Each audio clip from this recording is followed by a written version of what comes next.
వందనాలు. ఈరోజు బైబిల్ రీడింగ్లో 2వ దినవృత్తాంతముల గ్రంథము 4వ అధ్యాయం చదువుకుందాం. అతడు 20 మూరలు పొడవును 20 మూరలు వెడల్పును 10 మూరలు ఎత్తును గల ఒక ఇత్తడి బలిపీఠమును చేయించెను. పోతపోసిన సముద్రపు తొట్టి ఒకటి చేయించెను. అది ఈ అంచుకు ఆ అంచుకు 10 మూరల ఎడము గలది. దాని ఎత్తు 5 మూరలు, దాని కైవారము 30 మూరలు. దాని క్రింది తట్టున ఎద్దులు రూపింపబడి ఉండెను. అవి ఒక్కొక్క మూరకు 10 ఉండెను. అవి ఆ సముద్రపు తొట్టిని ఆవరించెను. ఎద్దులు 2 వరుసలు తీరియుండెను. అవి తొట్టితో కూడనే పోతపోయబడెను. అది 12 ఎద్దుల మీద నిలువబడెను. 3 ఎద్దులు ఉత్తరపు తట్టు, 3 పడమటి తట్టు, 3 దక్షిణపు తట్టు, 3 తూర్పు తట్టు చూచుచుండెను. సముద్రపు తొట్టి వాటిపై నుంచబడెను. వాటి వెనుకటి పార్శ్వములన్నీ లోపలికి తిరిగియుండెను. అది బెత్తెడు దళము గలది. దాని అంచు గిన్నె అంచు వంటిదై తామర పుష్పములు తేల్చబడి ఉండెను. అది 30 పొట్ల నీళ్లు పట్టును. మరియు దహన బలులుగా అర్పించి వాటిని కడుగుటకై కుడి తట్టుకు 5ను ఎడమ తట్టుకు 5ను 10 స్నానపు గంగాళములను చేయించెను. సముద్రము వంటి తొట్టియందు యాజకులు మాత్రము స్నానము చేయుదురు. మరియు వాటిని గూర్చిన విధిననుసరించి 10 బంగారపు దీపస్తంభములను చేయించి దేవాలయమందు కుడి తట్టున 5ను ఎడమ తట్టున 5ను ఉంచెను. 10 బల్లలను చేయించి దేవాలయమందు కుడి తట్టున 5ను ఎడమ తట్టున 5ను ఉంచెను. 100 బంగారపు తొట్లను చేయించెను. అతడు యాజకుల ఆవరణమును పెద్ద ఆవరణమును దీనికి వాకిండ్లను చేయించి దీని తలుపులను ఇత్తడితో పొదిగించెను. సముద్రపు తొట్టిని తూర్పు తట్టున కుడి పార్శ్వమందు దక్షిణ ముఖముగా ఉంచెను. హూరాము పాత్రలను బూడిదనెత్తు చెప్పకోలలను తొట్లను చేసెను. రాజైన సొలొమోను ఆజ్ఞ ప్రకారము దేవుని మందిరమునకు చేయవలసిన పని అంతయు హూరాము సమాప్తి చేసెను. దాని వివరమేమనగా 2 స్తంభములు, వాటి పల్లెములు, వాటి పై భాగమునకు చేసిన పీటలు, వీటి పల్లెములు, ఆ స్తంభముల శీర్షముల 2 పల్లెములను కప్పుటకైన 2 అల్లికలు, ఆ స్తంభముల శీర్షముల 2 పల్లెములను కప్పునట్టి అల్లిక, అల్లికకు 2 వరుసలుగా చేయబడిన 400 దానిమ్మ పండ్లు,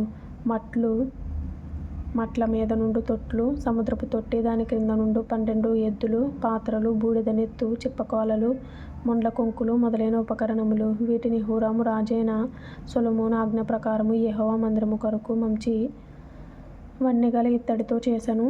యొర్దాను మైదానమందు సుక్కోతునకును జెరెదాతాకును మధ్యను జిగటమంటి భూమియందు రాజు వాటిని పోతపోయించెను. ఎత్తు చూడలేనంత ఇత్తడి తన యొద్దనుండగా సొలొమోను ఈ ఉపకరణములన్నిటినీ బహు విస్తారముగా చేయించెను.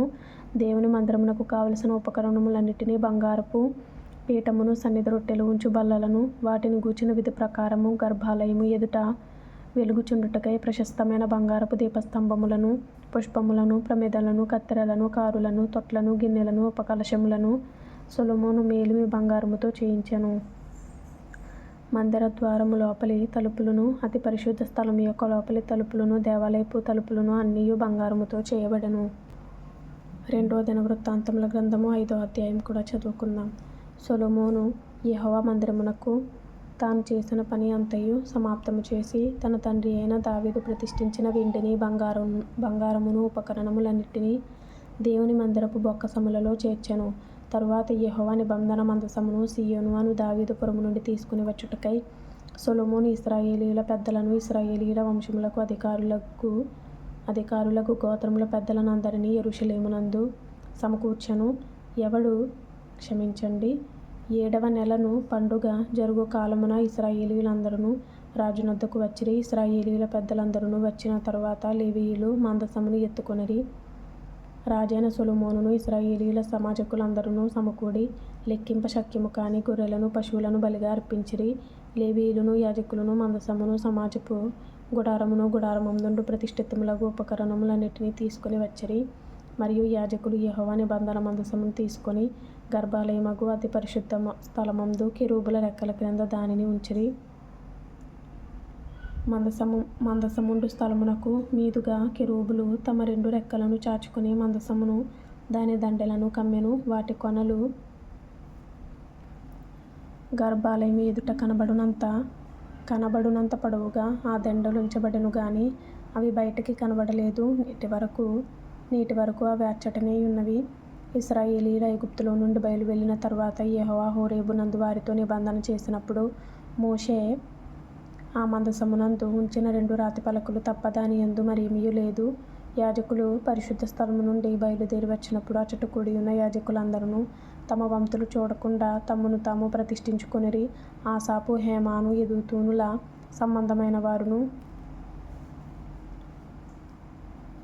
వారి కుమారులకును సహోదరులకును సంబంధికులకు పాఠకులైన లేవీయులందరూ సన్నపు నార వస్త్రములను ధరించుకొని తాళములను, తంబురలను, సితారాలను చేతపట్టుకుని బలిపీఠమునకు తూర్పు తట్టున నిలిచిరి. వారితో కూడా బూరలు ఊదు యాజకులు 120 మంది నిలిచిరి. బూరలు ఊదువారును పాఠకులను ఏకస్వరముతో యెహోవాకు కృతజ్ఞతాస్తుతులు చెల్లించుచు గానము చేయగా యాజకులు పరిశుద్ధ స్థలములో నుండి బయలువెళ్ళి ఆ బూరలతోనూ తాళములతోనూ వాద్యములతోనూ కలిసి స్వరమెత్తి యెహోవా దయాళుడు, ఆయన కృప నిరంతరముండునని స్తోత్రం చేసిరి. అప్పుడొక మేఘము యెహోవా మందిరము నిండా నిండెను. యెహోవా తేజస్సుతో దేవుని మందిరము నిండుకొనగా సేవ చేయుటకు యాజకులు ఆ మేఘమున్న చోట నిలువలేకపోయారు.